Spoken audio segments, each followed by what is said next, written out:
জীবনের প্রথম কোথাও মানে মাঝরাতে যাওয়া।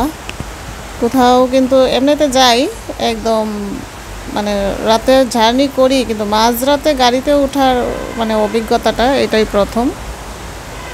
যাই হোক, Bangladeshi blogger Kamrun Nahar YouTube channel থেকে আপনাদের সবাইকে স্বাগতম। আসসালামু আলাইকুম। সবাই কেমন আছেন? আসলে রাস্তায় শুয়ে থাকা মানুষগুলো দেখলে না আলাদা একটা অনুভূতি জাগে, যে আমরা সবাই আমাদের মতো যারা মধ্যবিত্ত, নিম্ন মধ্যবিত্ত যারা আছি, সবাই বলি যে নিম্ন মধ্যবিত্ত পরিবারের বউ হয়ে কতটা কষ্টে, কতটা মানে হিসাব করে জীবনযাপন করি। আসলে এটা আমাদের এক একজনের এক একটা লাইফস্টাইল, এক একজনের এক একটা ইয়া নিয়েই চলি আমরা। আর এই যে এখানে দেখতে পাচ্ছেন ছোটো বাচ্চাটা শুয়ে আছে, মশারি দিয়ে শোয়ায় রাখছে। আর বাইরে কিন্তু বৃষ্টি। আর এই মুহূর্তে আমি বয়া জবার করতেছি, আমার এখানেও বৃষ্টি। হ্যাঁ, আপনারা হয়তো বা শুনতে পাচ্ছেন যে বাহিরে বৃষ্টির আওয়াজের শব্দ কিন্তু শুনতে ভালোই লাগে। আর এদিকে আমার ভাইয়ের বউ আমার মেয়েকে কোলে নিয়ে বসে আছে। উনি জানেন না ওনাকে যে আমি ভিডিওতে আনছি। উনি আরামে পা দুলাইয়া বসে বসে মানে মনের সুখে বসে আছেন, উনি জানেনও না। হয়তো বা ভিডিওটা দেখলে আমাকে বলবে। আমাদের ব্যাগপত্র এখানে সব মানে একসাথে জড়ো করে রাখছি। রাতের বেলা শুধু আমরা না, আরও অনেকেই ছিল তখন স্টেশনে। রেল স্টেশনে আসলে রাত আর দিন কোনো তফাৎ বোঝা যায় না, সব সময় মানুষ থাকেই। কিন্তু আমরা যারা, আমি, আমার ভাইয়ের বউ, আমার ভাইয়ের বাচ্চারা, আমরা সবাই কিন্তু একসাথেই তখন মানে আসতেছিলাম। যাই হোক, আসা তো হলো, আসা যাওয়া জার্নি সব কিছুই আপনাদের সাথে আরও ভিডিওতে শেয়ার করছি, হয়তো বা ওইভাবে ভয়েস ওভার করতে পারছি না। আর এদিকে তো দেখলেন আমি এখানে একটা কয়েল জ্বালাই দিছি যাতে মশার কামড় খেতে না হয়। মশা কি আর মানে, কামড় তো খাওয়া লাগবেই, তারপরও এটা দিছি।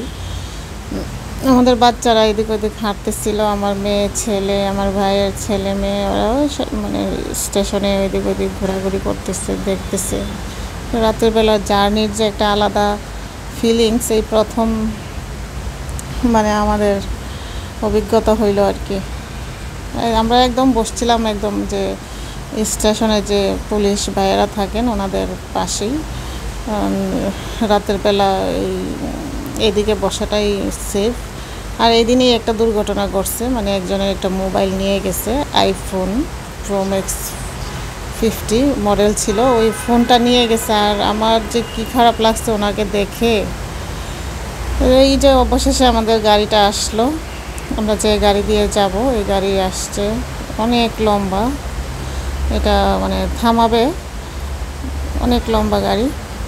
আর যে দুর্ঘটনার কথা বললাম, কত বড় একটা দুর্ঘটনা যে ঘটছে আর কি, আমার নিজের একটু বোকামোর জন্য এই দুর্ঘটনা ঘটছে। আমি যখন বাড়িতে যাই তখন কিন্তু এই আমার মিটারে টাকা ছিল 200 টাকা। তো আমি ভাবলাম শুধু তো ফ্রিজটাই চলবে, 200 টাকার মতো তো চলে যাবে, আমরা তো আর বেশি দিন থাকবো না, 2 সপ্তাহের মতো। আর একটা আইডিয়া আছে তো আমার। তারপরও যে কেন এরকম হইল, মানে 200 টাকায় 15 দিন আমি মানে আমার আসলে নিজের বোকামোর জন্য এটা হয়েছে। আমি যদি বলতাম আমার আশেপাশের ভাবিদের যে একটু আমার মিটারটা চেক করবেন, মিটারে টাকা আছে কি না, আসলে এটা আমারই ভুল। আর এদিকে দেখেন কত কিছু যে রাখছিলাম, বটবটি, তারপরে সিম, অনেক কিছু রাখা হয়েছিল। সবগুলা জিনিস আমার নষ্ট হয়েছে শুধুমাত্র একটু বোকামোর জন্য, এতটা ক্ষতির সম্মুখীন হলাম।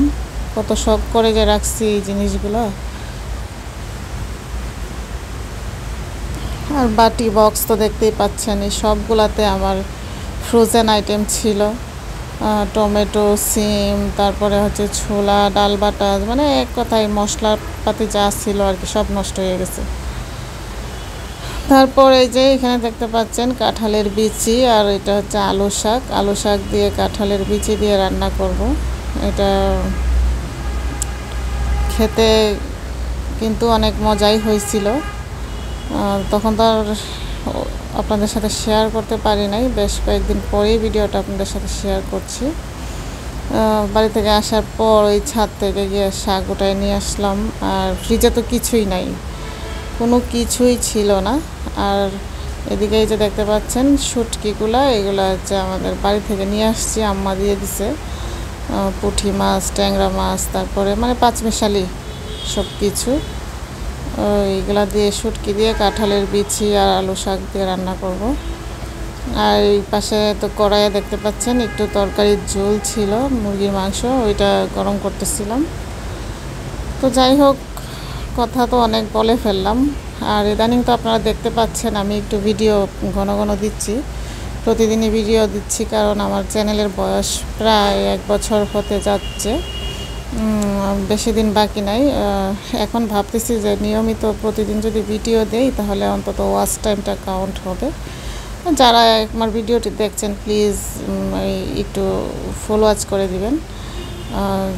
এখানে তো যারা আমাদের ইউটিউব ফ্যামিলির ভাই বোনেরা আছেন তারা তো অবশ্যই বুঝেন যে ওয়াচ টাইম না হলে তো চ্যানেল মনিটাইজেশন হবে না। আর আদৌ হবে কি না জানি না, তবে যেহেতু আসছি এখানে কাজ করে যাই, দেখি চেষ্টা করে। আমাদের থেকে আরও অনেক যাদের চ্যানেলের বয়স তাদেরও মনিটাইজেশন হয় না, আমরা তো নতুন। যাই হোক, এখানে কাঁঠালের বিচি দিয়ে আলু শাকটা রান্না করছিলাম। যারা যারা এই পর্যন্ত আছেন সবাই মনে করে একটা লাইক দিবেন এবং আমার জন্য দোয়া করবেন। ভিডিও প্রতিদিন দেওয়ার মানেই হচ্ছে যে একটু আমার ওয়াচ টাইমটা কাউন্ট হোক ভিডিওর মাধ্যমে। আর তরকারিটা তো এদিকে হয়ে গেছে, কেমন হয়েছে অবশ্যই জানাবেন। তো আজকের মতো এই পর্যন্তই, সবাই ভালো থাকবেন, সুস্থ থাকবেন। আল্লাহ হাফেজ, আসসালামু আলাইকুম।